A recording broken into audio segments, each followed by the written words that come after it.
Hola y bienvenidos una vez más al podcast de discusiones con una antropóloga. Mi nombre es Cris Alexia, a mi lado se encuentra Jazmín, la antropóloga.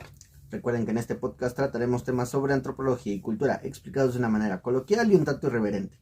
Hoy tenemos el tema de indigenismo y para eso le cedo la palabra a la antropóloga social Jazmín Rosas. Y no hay nada más antropológico en México que el indigenismo.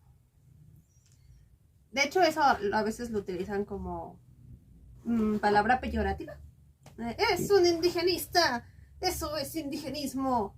Ok. Y entonces, por eso traje el tema, por eso y por esta duda existencial de ¿qué pasaría si volteáramos las cosas? Si ahora dejamos de discriminar a los indígenas y ponemos a los indígenas por arriba de todos.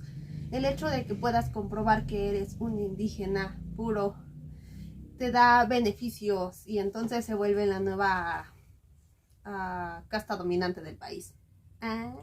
Lo cual debería ser, ¿no? Pero bueno. Pues sí, porque si lo vemos desde el otro lado, son las personas originarias de aquí. Uh-huh. Ya son una minoría. Sí, es como el 10% de la población. Ajá, que podría ser la que manda. Sí, si ya manda un 10% de la población, solamente hay que cambiar el foco al otro 10%. Uh-huh. Y no estoy hablando de los que porque tengan más dinero o más poder adquisitivo, no sé, sino porque pues, son los verdaderos, pues ni siquiera propietarios podría ser la palabra, pero originales. Sí, esa pelea siempre de quién es el que gobierna porque quién lleva más tiempo ahí. Uh-huh. Solo pueden ganar las mamás en las casas porque en general, pues realmente, ¿cómo puedes comprobar que la tierra es tuya, no? Pero pues sí, es medio gandalla eso de que vamos a llegar, vamos a quitarles todo y luego vamos a pedirles que ustedes nos obedezcan porque nosotros llegamos y somos las gandallas. Sí. Pero pues lamentablemente eso pasa en toda la historia. La cuestión aquí, primero que nada, es que hay que pedir perdón porque vamos a hablar de indigenismo. Hay una discusión actualmente acerca de si está bien o no hablar de indigenismo. O hablar el término. O hablar de indígenas porque tú no eres indígena. O sea, ¿cómo vas a hablar tú? Esta discusión que hacen, por ejemplo, de por qué los hombres hablan acerca o discuten acerca del aborto, acerca de la menstruación, acerca de cómo se siente una mujer atacada, ¿no? Por alguna... Sí, son hombres, o sea, no saben, ¿no? Es este punto de vista que pues realmente no puedes decir específicamente que tienes que ser de ese nicho social, de ese grupo social es que para está poder bien discutir, porque cañón. En todo caso los niños tendrían que volverse pediatras desde niños para atender niños y solamente los doctores que ya son de la tercera edad pueden volverse geriatras, ¿no? Entonces, pues... Sí, está muy cañón el que solamente puedas hablar de un sector en el que encajas. Porque, ejemplo, yo no soy blanco, pero tampoco soy moreno. Soy latino. Crudo. Estoy medio crudo, va. Entonces nada más puedo hablar sobre personas crudas de ojos color café medio claro, medio oscuro. Que vivan en Chalco. Que obviamente sean hombres de 32. 30 y tantos. Claro. Ponen el 30 y tantos. Hetero. Y heteros, claro. Entonces, pues sí, da muy... claro, y de mi profesión, ¿no? O de mi estatus socioeconómico. Sí, de hecho ese es el problema, ¿no? ¿Por qué? Porque es una pelea que se tiene debido a todas estas personas de autoridad, de las élites que se dedicaban a hablar y a tomar decisiones por otros, ¿no? Entonces, sí. La cuestión aquí es, cualquiera puede discutir y puede dialogar y puede tener un punto de vista sobre un tema. Ya que sea acertado, fuera, ya es otra cosa. Exactamente, y que haga algo más, o sea, que se ponga en práctica o que esa opinión vaya a modificar otras cosas, ahí es donde pues ya podemos entrar en conflicto. Y por eso las personas están en ese pleito de está bien o no hablar de indigenismo si tú no eres indígena, ¿no? ¿Por qué? Porque también tenemos el problema de que pues no hay muchos indígenas antropólogos, no hay porque pues ahí hay Tampoco un rezago no educativo. claro, el rezago, el acceso, Uh-huh. porque una cosa es el que, ok, va, sí, están rezagados porque los fuimos haciendo a un ladito, pero tampoco les hemos dado acceso para que tengan estas oportunidades. Sí, tampoco para los que sí tienen acceso o las personas que sí se han dedicado a ir a preguntar, a ir a investigar, a traer todos esos testimonios, tampoco hay difusión, entonces Ajá. hay un show aquí, pero bueno, por eso pedimos perdón por hablar de indigenismo, para que todos los antropólogos que vayan a brincar con esto, no brinquen, espérense. Que seguramente son otros medio morenos, Es lo que tampoco son indígenas y que tampoco Franco, deberían estar limitando, ¿no? Citando a Franco, todas las personas tenemos un privilegio, sea el que sea que tuviste una mejor familia, sea que tenías aire limpio para respirar, Buen sea punto. que naciste en una familia con mucho dinero, sea que naciste en un país que no hay tanta violencia o en una colonia menos violenta, o al contrario, que naciste en barrio y por eso eres más fuerte o aprendiste ciertas técnicas que te sirvieron después en la escuela, y la niña que todo lo tuvo en su casa y que no sale de su casa, no, o sea, siempre hay un privilegio, entonces todos tenemos que tuvieron casa, sí, o sea, que tuvieron casa.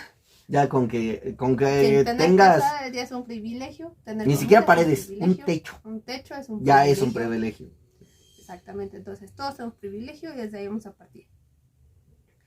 Y bueno, empezando por el indigenismo. El indigenismo se conoce como un entre ideología, movimiento político, porque desde las dos partes, desde un lado, porque siempre es discutido, porque trató de implementarse muchas ideas de meter lo indígena o hablar de lo indígena ya como un tema formado a partir de todo este proceso histórico desde la prehistoria prácticamente hasta lo que es actualmente, y o insertado dentro de nuestro bagaje cultural, ¿no? Esta idea de los trajes típicos, de cómo es la vida en el campo, de que los frijoles de la olla recién cosechados son más ricos, y no es cierto porque salen crudos, sí se tienen que dejar secar. Y todo esto pues se toma como una idea, ¿no? Pero también te digo, son políticas porque basándose en esto se ha tratado de resolver el problema indígena, que aquí creo yo que está mal planteado, porque es como el problema indígena, es como, no, ellos no son el problema, el cómo se han tratado a las indígenas es el problema, pero siempre se plantea así, el problema indígena, así que no son el problema. Es como si dijéramos el problema negro. Ajá. El problema blanco. El problema latino. Que el sí, problema latino. que problema... sí se utiliza, por ejemplo, en Estados Unidos. Sí, exactamente. Trompas, sí, el problema mexicano, sí. El problema negro, pues el problema es lo latino. Mismo, y aquí es la cuestión de que siempre ha estado peleando el gobierno desde que hubo una conquista española. Entonces, el antropólogo francés Henri Fabre, no sé cómo se pronuncia su apellido. Deberías comenzar a deletrear ciertos Fabre. Ok, ese vato. Define en 1998 el indigenismo como una corriente de opinión favorable hacia los indios. O sea, lo que vas a pensar tú de los indios. Vamos a recordar que les dicen indios porque los confundieron, creyeron que habían llegado a la India, porque los indios sí son de la India. De hecho, no está correcto decirles hindús a los de la India, porque no, el hinduismo es una religión. Es como si por ser mexicano te dijeran el católico. Exactamente. Entonces, está bien decirle indios. Pero, frente a esto, los autores Díaz Polanco y Sánchez dicen que es más una teoría y una práctica de Estado, particularmente excluyente y opresiva, que se va a aplicar en Latinoamérica casi sin excepción. ¿Por qué? Pues porque a Latinoamérica llegaron los españoles. Entonces, metieron más o menos el mismo sistema de gobierno en toda Latinoamérica. Bueno, vamos a contar Brasil como Latinoamérica, porque los brasileños son bien chidos. Pero Y en en sí- realidad no es... Sí, no es el mismo Latinoamérica. gobierno porque no llegaron los No. españoles. Pero se cuentan como Latinoamérica. Ja. Pero en sí, la cosa es que es una idea que tienes de los que no son indígenas hacia los que sí son indígenas.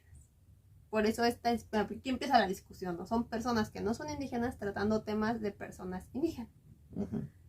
Y Que se entiende el punto. antes de que se tome a mal también la palabra indígena, las indígenas se toman como los pueblos originarios o las personas de los pueblos originarios de una región o territorio. Entonces, por ejemplo, todas las personas que estaban antes de que llegaran los británicos a Estados Unidos son indígenas. Todas las personas que habitaban, ya se me fue otra cuestión África. histórica. Pero una específica. Todas las personas que Mali. habitaban Francia previo a que llegaran los romanos son indígenas. Ok. ¿No? Entonces, no está mal decir indígena. Por otra vez, como dice Franco, yo soy indígena, tú eres indígena. Hay personas muy indígenas. Pero no es una palabra peyorativa, aunque hay personas que la usen. Entonces, cuando una Igual la persona... palabra indio. O Sí. sea, indio era muy peyorativo. Incluso se utiliza como peyorativo. Pero pues es una palabra que ni siquiera aplica. Entonces, los de México, cuando alguien les diga indio, le pueden decir gachupín. Y es peor. ok. Yo dando malos ejemplos. Aquí no venimos a aprender moral. Aquí venimos a discutir y a poner malos ejemplos para el mundo. ¿Qué no tuvimos un capítulo donde hablábamos de la moral específicamente? ¿Y hablamos bien de la moral? No, creo que no. Entonces, ¿por qué me estás preguntando? Vale. Entonces, esto lo estoy basando en el artículo que se llama El indigenismo en México, antecedentes y actualidad, de Leif Korbeck y Miguel Ángel Samano Rentería, perdón, del año 2007 en la revista Ok. Ra Shimhai. Que estamos hablando de más de 15 años, entonces seguramente ya cambió algo, ¿no? Sí, seguramente, pero me gustó mucho su artículo por cómo lo explicó, la verdad. O sea, sí busqué varias cositas, pero me gustó mucho cómo lo sintetizó todo, entonces por eso me basé en esto. Y esta revista, la revista Ra Shimhai, es una revista de la Universidad Autónoma Indígena de México, por si no sabías que existía, está en el Centro Histórico. La había escuchado, pero no sabía que estaba en el centro histórico. Creo que tú me lo habías dicho. Sí, se llama así porque es una frase en lengua jiñañú, que es de los otomís, Ok. una rama de los otomís, los ñañú. Y significa el mundo, el universo o la vida, y está haciendo una referencia a la naturaleza desde el punto de vista cosmogónico de los otomís.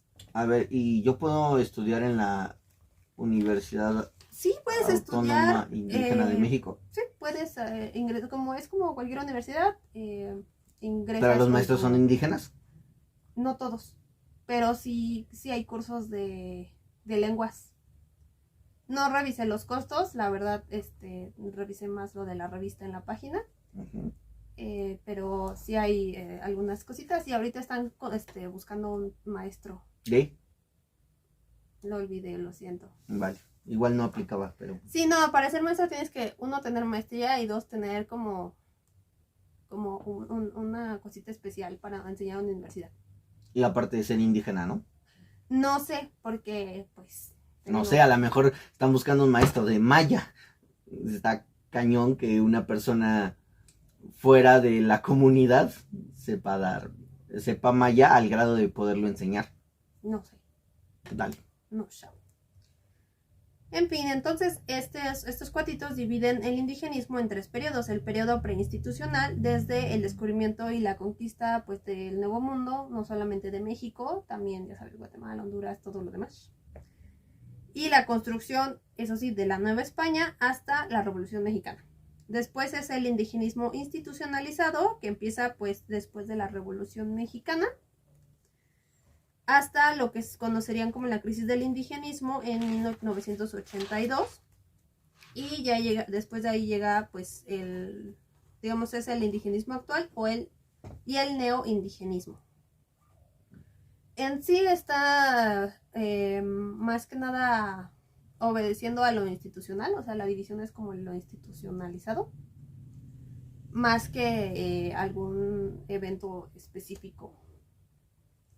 Y pues supuestamente siempre es tratar de resolver el problema del indígena. Que el problema del indígena empieza cuando pues transicionamos del feudalismo y el esclavismo y otros modos de explotación precapitalista al capitalismo.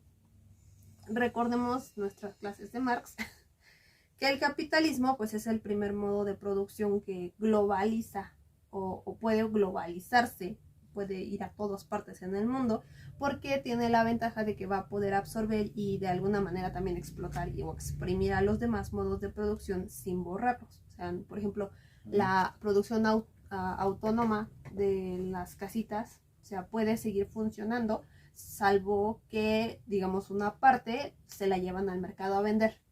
En lugar de consumirlo todo dentro de la casa, se la llevan al mercado a vender.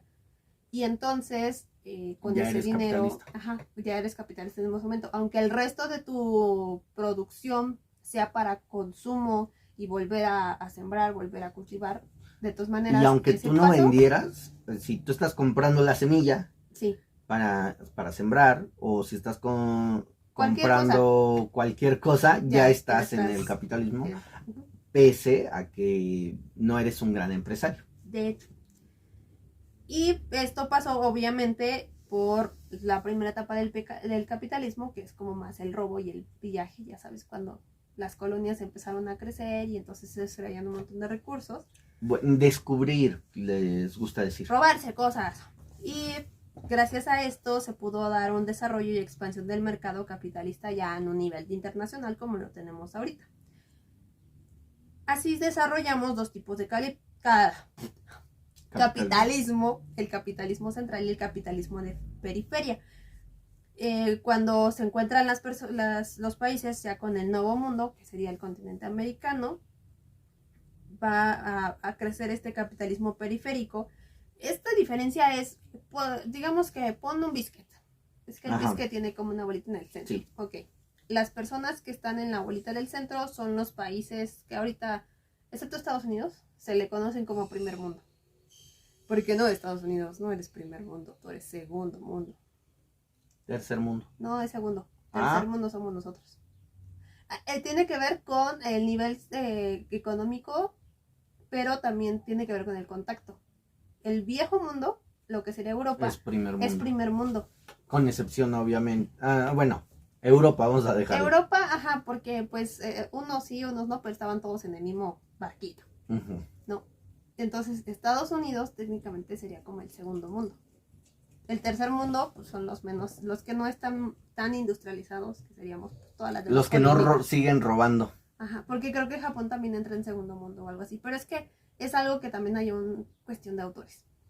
Y también, sí, claro, si eres blanco, sí. Si estás escribiendo desde Estados Unidos, pues es decir que es primer mundo. Sí, claro. No y por ejemplo, China también debería considerarse primer mundo y no lo consideran primer mundo porque tiene más o menos.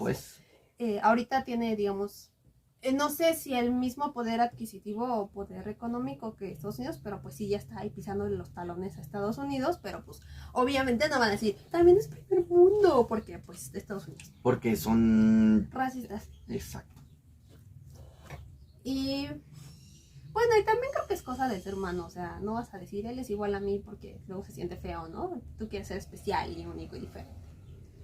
Pero te quieres juntar con los únicos, especiales y diferentes. Sí, ya sabes, esta idea de prefiero estar con los populares, bueno, Estados Unidos es justo la niña que cambia todo para estar con los populares y se olvida de sus amigos.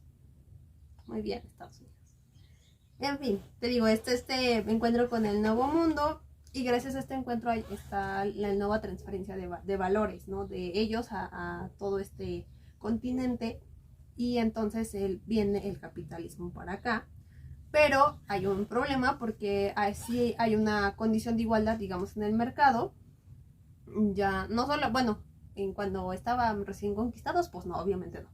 Pero ya después, pues sí, igual México puede importar, exportar cositas, pero pues no va a haber la misma igualdad en la producción y en el poder de producción que se tiene, ¿no? Y esto va a hacer que México y todos estos países de acá entren en el capitalismo de periférico, que te decía, estamos en el centro del biscuit, el viejo mundo es el centro del biscuit, y entonces ahí también hay una explotación, pero hay una explotación de la plusvalía. ¿Te acuerdas lo que era el plusvalía?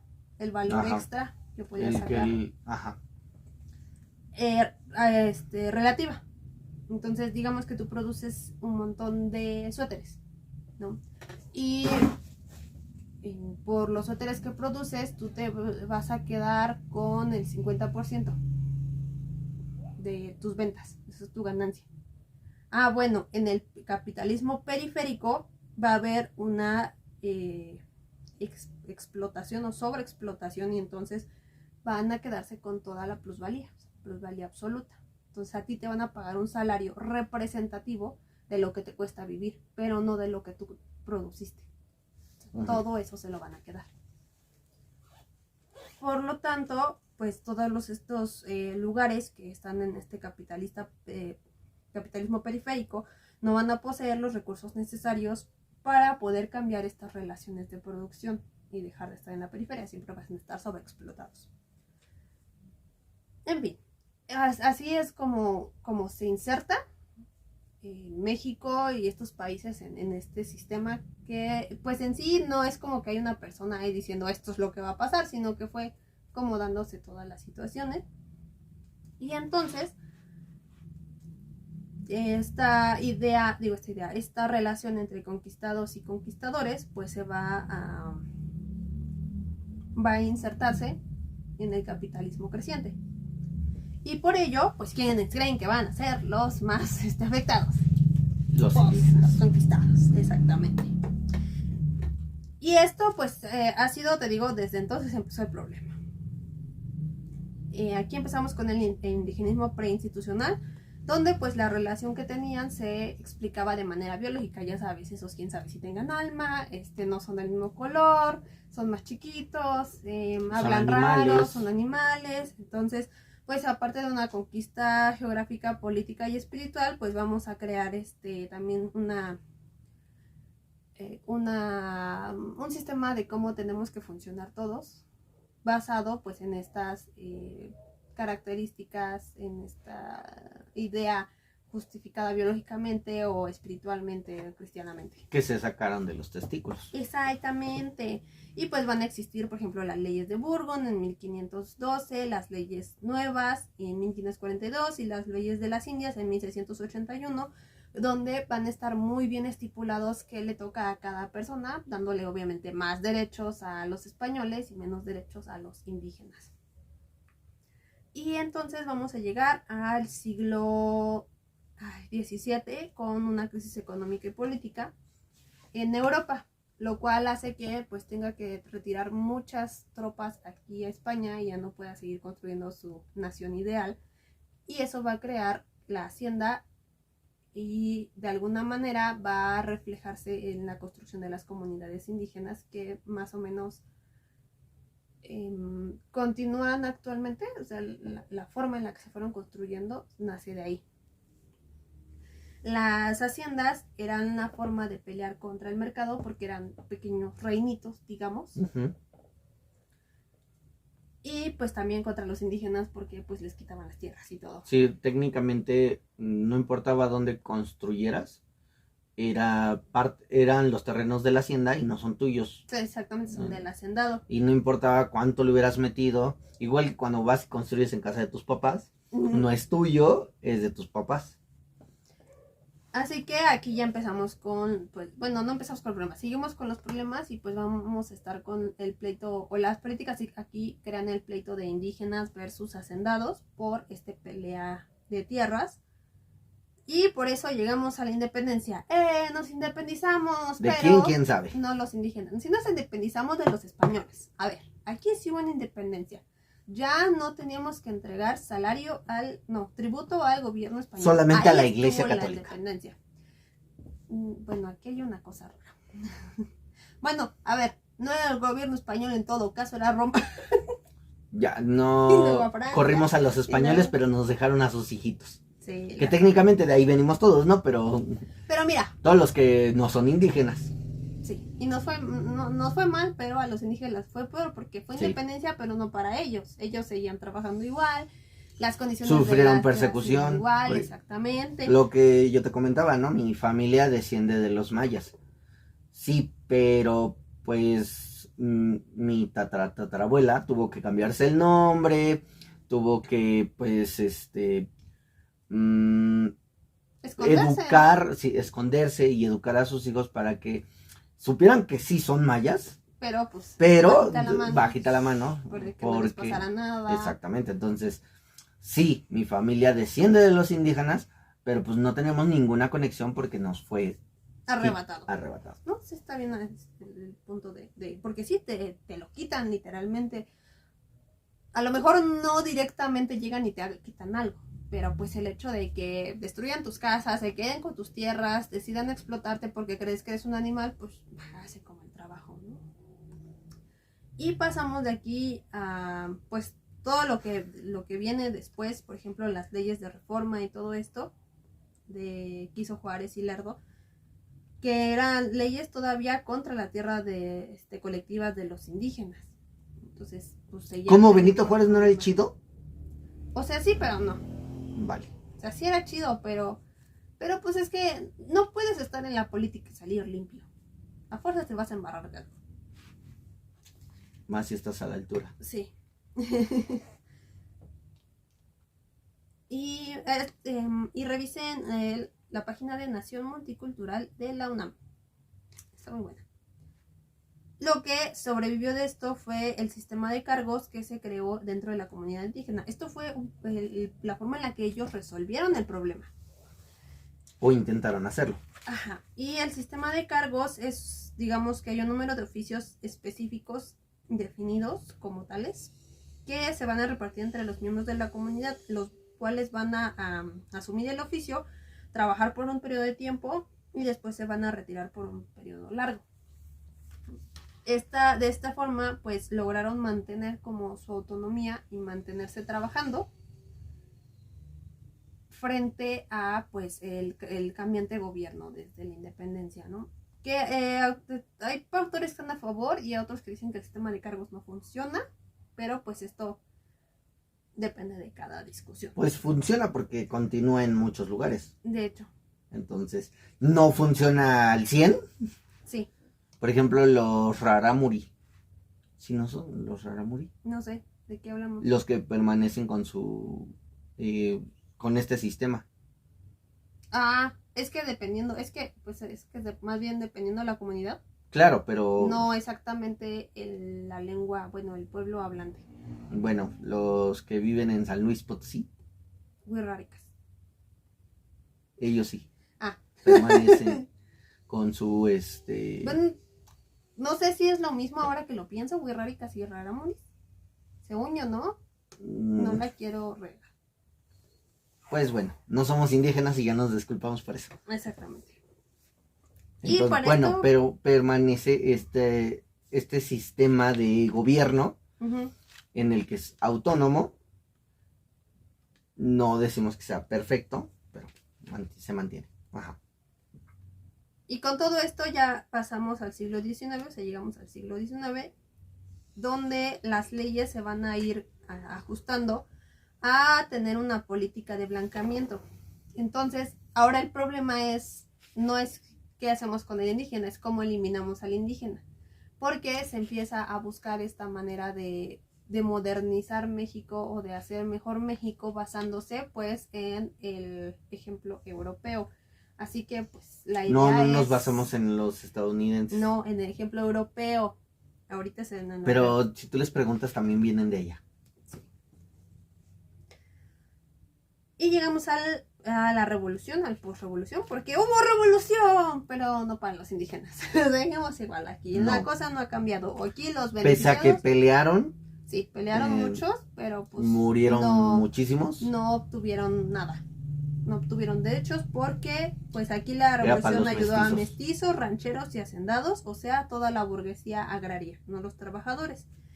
Pero salimos de la revolución y justo se están peleando con esta idea de que los extranjeros son los que sacan cosas del país, lo cual es muy cierto.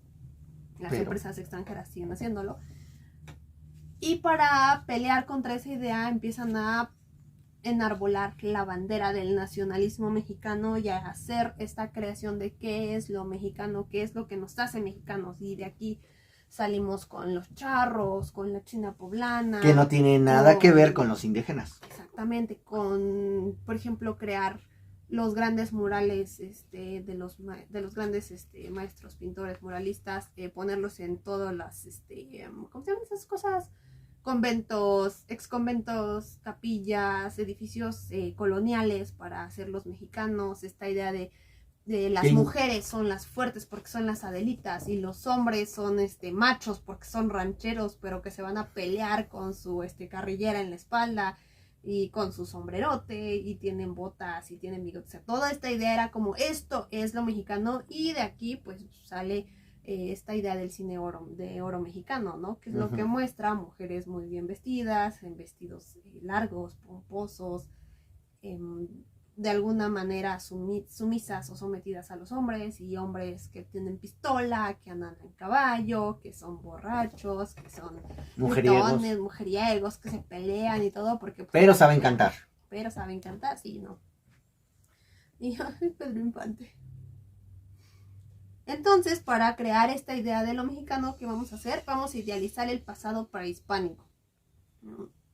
¿Quiénes son los mexicanos? Entonces, pues son todas estas personas mestizas que sí son mitad españoles, pero también mitad grandes culturas antiguas, ¿no? Mitad otomí, no, mitad teotihuacano, mitad de Tenochtitlan, mitad de Coyoacán, o sea, todos estos lugares míticos de la región de Tula, por ejemplo. Entonces van a empezar a fijarse en toda esta historia prehispánica y decir, oh sí, surgimos de ellos, ¿no? Huitzilopochtli es nuestro dios, Quetzalcóatl, dejando de lado pues a los que pues sí surgieron de ellos, a los originales. A los que sí son chaparritos, morenos y no tienen bigote más que un tantito acá. Exactamente. Y un buen ejemplo de esto, por ejemplo, es el Museo Nacional de Antropología e Historia, que se supone, yo había encontrado la fecha en cuando se creó y no la anoté. Muy bien, Jasmine. No la anoté, muy bien. Que se creó justo con esta idea de ensalzar el pasado prehispánico, y de hecho tuvo un problema porque la idea del museo es que abajo está dividido por zonas geográficas, ¿no? El altiplano, el oeste, el sudoeste. Entonces la idea era que fuera un espejo. Abajo están las raíces, está todo lo prehispánico, y arriba era la muestra de los pueblos indígenas actuales. Pero pues para empezar había que encontrar pueblos indígenas actuales. Y segundo, cuando lo hicieron, agarraron y fueron a las casas y, mira, esta canasta la hicieron a mano. Muy bien, nos la llevamos. Y ya. Y no sabían para qué era la canasta, tradición de la canasta, tradición del pueblo, nada más agarraron y copiaron cosas y se llevaron muchas cosas y las presentaron. Pero obvio pidieron permiso y les pagaron a los indígenas. Claro. Ajá. ¿Y tu chocolate de qué lo quieres? No, helado, ¿de qué lo quieres? Es que yo siempre pido chocolate, perdóname. Así que siempre el Museo de Antropología tiene este problema de que la gente va a ver las salas de abajo, las de arriba casi no son visitadas, justo porque no lograron hacer esta conexión correcta. Y ni en lo físico, o sea, llegas al museo y no hay nada que conecte hacia las salas de arriba. Sí, no se ve chido como lo de abajo. Ajá, no, exacto, no se ve tan chido. Y ni en la retórica que armaron al momento de visitar el museo, porque realmente tú puedes pasar por todas las salas y punto. Y aparte está enorme, entonces nunca pasas, nunca. Tienes que ir un día para abajo, un día para arriba y 2 días para abajo. Si bien te va y es todo el día. Ajá. Entonces, pues no lograron hacerlo bien. pero justo por el problema, pues, de ver todo nuestro pasado Pese a que lo criticamos, es nuestro museo favorito. Sí, es nuestro museo favorito. Es que es hermoso. Y tiene tantas cosas. Pero no está. Pero pues, hay mucho trabajo por hacer. Lástima que no lo están haciendo. Pues porque no hay presupuesto. Ya quieren cerrar el INAH, por cierto. Gracias, Cuatote. En sí, estamos en una reacción contra el extranjerismo de la vieja clase de gobernante después de la revolución. O sea, por ejemplo, estamos contra Porfirio, que Porfirio quería hacer una copia de Francia aquí en México. Gracias a Porfirio tenemos un montón de jacandas en la Ciudad de México y yo lo agradezco mucho. Pero es una especie invasora. Pero ya es muy bonita. Ya hay una especie de jacaranda específica de México. Y es muy gracioso que no se dan en Canadá. En Canadá son unos arbolitos ralitos como de 1.5 metros. Es como, ¿qué es eso? Una jacarandita. Bueno, es que frío. No es como que haya muchas especies que se den en Canadá. No, comparado con México. Sí, México. O sea, claro. Ni un 10% de lo que tenemos en México se da en Canadá. No, creo que no. Y buscando este nacionalismo también van a tratar de hacer que haya una modernización económica, liberándose del capitalismo de la colonial de Occidente. Entonces se va a empezar a crear esta retórica, este discurso, y uno de los que ayudó mucho fue Manuel Gamio, que es un antropólogo mexicano, alumno de Fran Boas, que escribió un libro que se llama Forjando Patria en 1916. Está bueno el libro, pero pues sí es muy machista el hombre. Y pues son las ideas de la época, ¿no? No vamos a lanzarle piedras porque, pues, a ver, quien no tenga ideas de su época, que lance la primera piedra. Y eso lo dijo un maestro, ya no me acuerdo quién, pero me encantó. Entonces, él tenía la idea de que para poder construir un nacionalismo teníamos que primero conocer a la población, al fin antropólogo. Y creó esta utopía de lo que era México realmente, que era un México mestizo, producido a través de este proceso de fusión entre españoles e indígenas. Lo cual aquí también entra un problema, porque no solamente había españoles e indígenas. Para ese momento ya había mucha población afrodescendiente, mucha población asiática que había llegado a México buscando una mejor vida, lo cual es muy triste en esa época. Imagínate, llegaron a México buscando una mejor vida. Pre-revolución. O sea, rayos, ¿cómo estaban los terrenos? Bueno, durante la revolución tampoco estaba tan chido, ¿verdad? Pues sí, también. Y había mucha población también, por ejemplo, irlandeses, muchos italianos que fueron... Franceses que fueron exiliados, también, que llegaban a México a vivir. Entonces, pues, olvida todo eso y dice, no, nosotros nomás somos indígenas y españoles. Indígenas en general, porque ni siquiera sabemos qué tipo de indígena, ¿no? Es indígenas en general.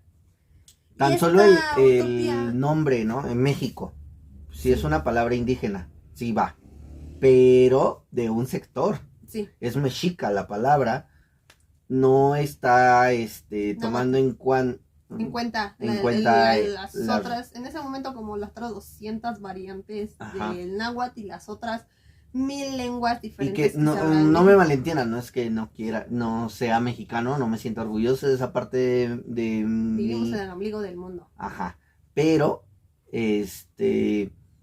en el momento también crea una separación. Sí, ¿a quién le estás dando? ¿Cuál es la lengua oficial? ¿A quién le estás dando el poder de nombrar al país? Ajá. Que, bueno, o sea, sí hay una... Es poner otra raya más a lo que... Una división más a lo que ya existía. Y digo, no puedes evitarlo, ¿no? Porque pues, no puedes poner como 20 nombres de acuerdo a lo que dije cada grupo. Como te acuerdas de Shrek III, cuando iban a liberar a Shrek, y hacían equipo dinamita, y dije, no, yo dije el equipo buena onda, y dice, bueno, ahora somos los super escuadrón, alfa lobo, dinamita, maravilla, buena onda, y todo eso. No podemos hacer eso. Bueno, sí se podía, porque existe un equipo maravilla, alfa. Bueno, yo me lo sabía, pero siempre se lo confunden. Bueno. Entonces sí se podía, equipo maravilla, pero pues no, alfa lobo, dinamita, buena onda. No se dieron a la tarea de... Sí. Y en fin, se creó esta utopía con esa idea Y, por ejemplo, los que siguieron con ello fueron José Vasconcelos en 1976, que también él pensaba en el ideal mexicano como esta raza cósmica mestiza, que traía tanto el pasado glorioso prehispánico como lo moderno que estaba tomando de Europa, como Moisés Sáenz, el cual... Que bueno, en ese momento, moderno. Sí, es gracioso cuando dice, ya no... es la época moderna, y la época moderna pues ya no se ve tan moderna. ¿Has visto estos aparatos de ejercicio que usaban en los años 20? Para las mujeres, sí. Ajá, el que eran como unos rodillitos. Y era así. Un vil motor con una banda. Ajá, y era que seguramente te quemaba. Parece aparato de tortura, más que parece ejercicio, pero era muy gracioso. Pero bueno, también te digo, Moisés Sáenz pensaba que civilizar es uniformar, 1932, que ellos fueron los que continuaron con esta idea. Y te estoy hablando de ellos porque eran los directores de la SEP. Y ellos impulsaron la política indigenista en las reformas educativas en esos entonces. Que hasta cuando nosotros estábamos en la primaria, pues se notaba ese intento de meter el indigenismo a la fuerza, porque, por ejemplo, el libro de historia, nada más te manejaba la historia a partir del descubrimiento supuesto de América para acá. Pero enfrente traía un calendario mexica, sí. Azteca, para que. Azteca. Entonces, era como o sea, no compagina tu portada con lo que está dentro, porque ni siquiera me estás diciendo, vamos, le estás diciendo azteca cuando es mexica. O sea, no. Sí, exactamente. Y pues esto pues tiene que ver con justo el arraigo que en ese entonces tenía la antropología y de la forma en la que se relacionó con el Proyecto Nacional Revolucionario. La antropología en ese momento pues todavía era muy de exotizar las cosas, ¿no? Vamos a guardar estos pueblos, que nadie los toque porque siguen teniendo sus mismas tradiciones, sus mismas culturas, y buscar el origen de la humanidad y cuáles eran los primeros personitas, las primeras formas de vida de los grupos humanos, ¿no? Entonces, pues que veían todos somos un pueblo afrodescendientes, indígena, por ejemplo. Ajá, veían un pueblo indígena y era como, esto es hermoso, eso es lo que se tiene que ver, pero pues no es lo mismo que tú estés viendo las cosas a que hagas algo para mejorarlas, ¿no? Y pues ahí fue donde se equivocó. Que, por cierto, estas personas son personas buenas, con buenas ideas, que salieron mal. O sea, no se llegó realmente a una buena conclusión. Había buenas intenciones, sí, no voy a decir que sean personas cosas, buenas, pero... porque es lo que logramos con buenas ver. Intenciones, pero pues no sale todo como uno. Y, por ejemplo, en 1940 se hizo un congreso en Pátzcuaro con Lázaro Cárdenas, el cual sí puso a formular un programa de indigenismo, el que va incluso a llegar al resto del continente, como que lo van a copiar, porque pues tenía intereses populistas y que venían muy a la par con los intereses que tenían todo el resto de países de la parte sur del globo, que ya se estaban también independizando, pero peleaban mucho con la hegemonía que empezaba a tener Estados Unidos, porque ya estaba pues creciendo Estados Unidos. Pero al mismo tiempo, pues sí, como que compaginaba, porque Estados Unidos fue cuando empezó a poner su doctrina Monroe, que es la doctrina la política exterior de no permitir la intervención europea en países americanos. Entonces, pues para pelear contra el extranjero, ¿qué haces? Pues buscar tus propias raíces, y por eso se metió también el tema del indigenismo. ¿En Estados Unidos? No, aquí en... Yo dije, ¿estos vatos qué? Y en junio de 1929, por ejemplo, se hizo en Buenos Aires, Argentina, la primera conferencia comunista latinoamericana para discutir el problema de las razas, porque aquí pues tenemos todavía la cuestión de razas. O sea, aunque tenemos ya a Lázaro Cárdenas moviéndose y todo, desde 1929 ya estaban las discusiones todavía sobre las razas, y entonces todo eso se metió dentro de las políticas públicas de muchos países, sobre todo de América. Y gracias a ello, ya para 1948 se funda el Instituto Nacional Indigenista por ley el 10 de noviembre de ese año, el cual va a sustituir al Departamento Autónomo de Asuntos Indígenas desde 1941. Este instituto tenía las indicaciones de investigar los problemas relativos a los núcleos indígenas del país. No sé muy bien por qué núcleos y no comunidades. No lo busqué. Pero estaba más como englobando. No atacando, no viendo comunidad por comunidad, sino englobando.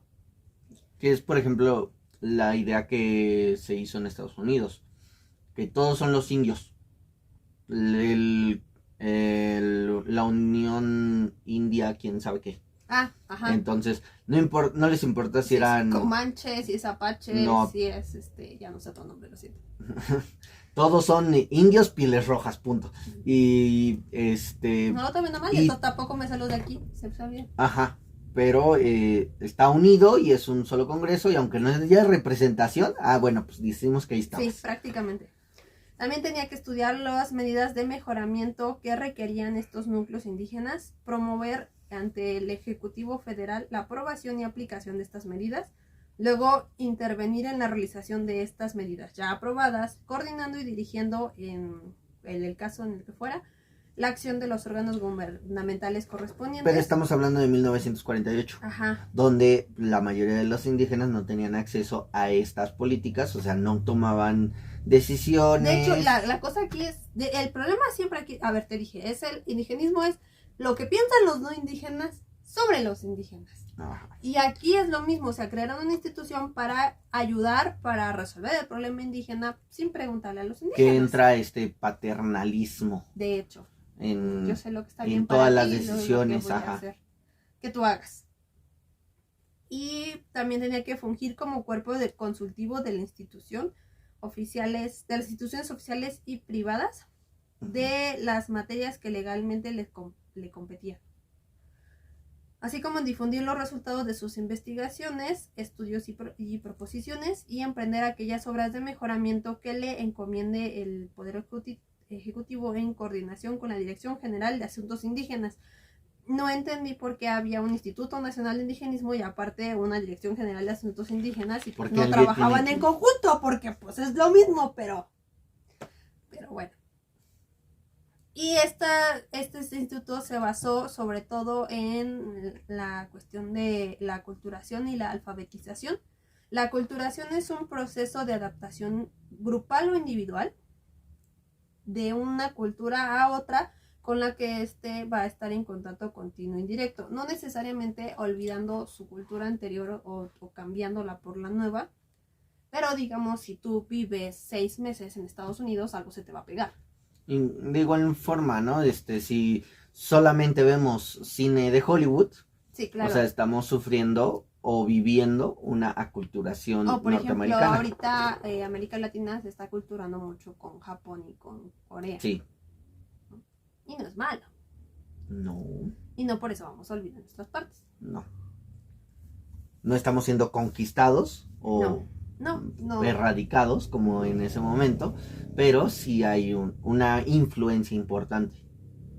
Y entonces pasamos a nuestro amigo Gonzalo Aguirre Beltrán con su teoría del gobierno indígena.